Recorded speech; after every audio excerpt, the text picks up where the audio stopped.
On the coast of southern Turkey, there's a cave, Üçağızlı. At the back of it, there's a chamber, and in the floor of that chamber, there's about 2 meters of dirt. 30,000 years of people are in those 2 meters.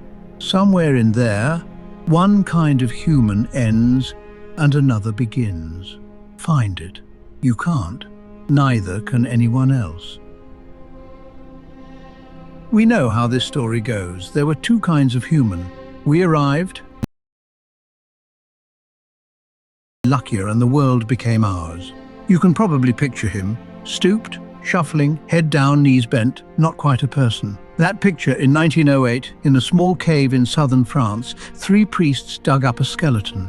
It was the most complete Neanderthal anyone had ever found. They sent it to Marcellin Boule, the leading paleontologist in France. In 1911, he published his reconstruction. He gave it a curved spine, bent knees, hips flexed forward, a head that jutted out in front of the body. Everything you picture when you hear the word Neanderthal comes from 1 man, 1 skeleton, and 1 year. For a long time, people explained it away. The old man from that cave had severe arthritis, so of course the bones looked bent.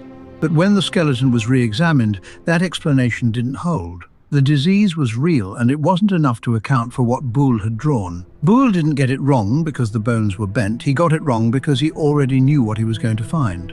And one more thing about the man he was looking at: he was old, 60, 70, and he had lost nearly all of his teeth, not at the end, but decades before he died. You can see the bone grown smooth over the sockets.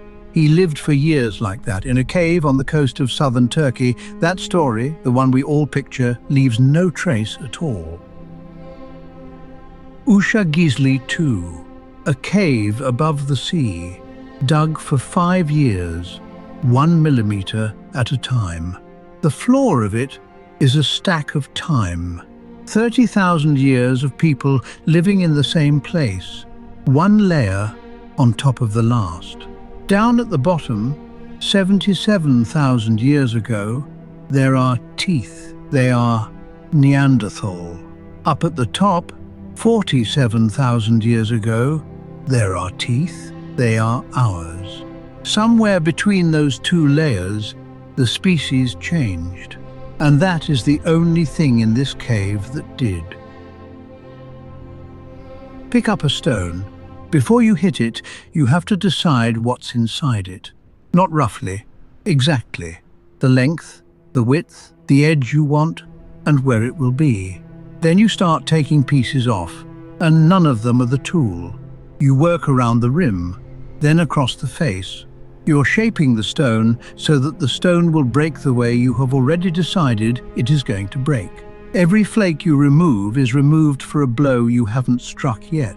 Then you hit it, once, and the thing you decided on comes off the stone. Finished. It's called l'évaluat. It doesn't work if you improvise. You cannot feel your way to it, and you cannot fix it halfway. You have to hold a finished object in your mind and work backwards to the rock in your hand.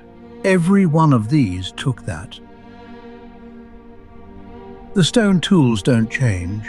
Not the technique, not the choices, not the way the core was held or the angle it was struck.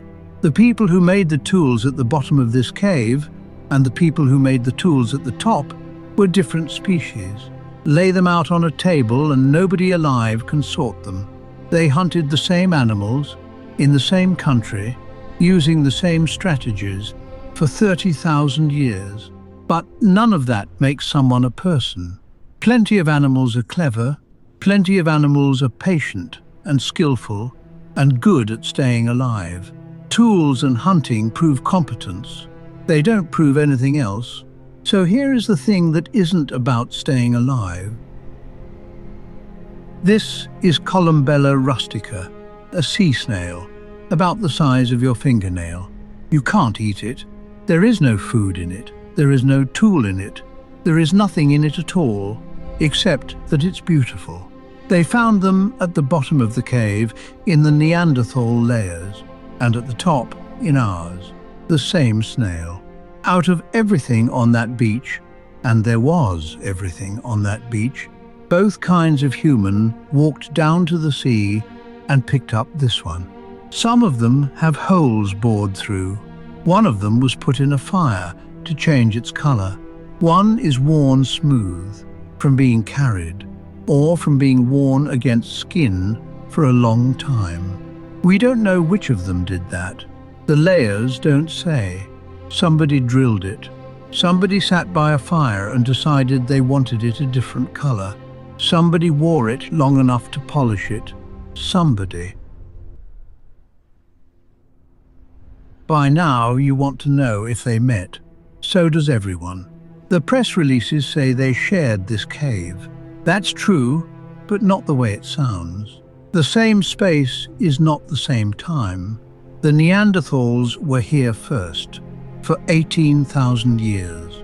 Then, at 59,000 years ago, the teeth change, one after the other. The archaeologist who dug it says it plainly.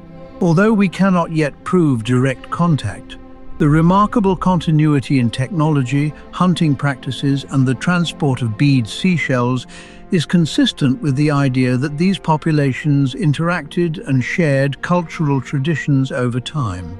We cannot yet prove direct contact. That's the honest answer, and it's the only one the ground supports. This film isn't going to give you a better one. But think about what that leaves. If they met, then we learned this from them. And if they never met, then two different kinds of human, thousands of years apart, arrived at all of it separately. The same tools, the same hunts, the same small, beautiful, useless thing carried up from the same sea. Either way, the difference between us was never the thing that mattered. We are used to being the only ones. For almost all of the time there have been people. That wasn't true. There were Neanderthals. There were Denisovans, known for years from a finger bone and a tooth. On an Indonesian island there were people barely a meter tall.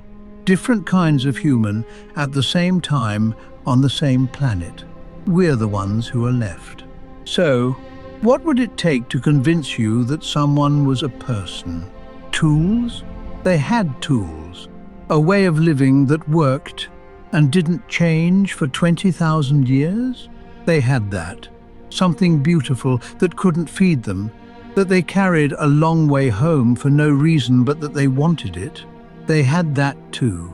Somewhere in that cave, one kind of human ends and another begins. Nobody can find it. Maybe that was never the line that mattered. If you enjoyed this story, like and subscribe, and join us for the next chapter.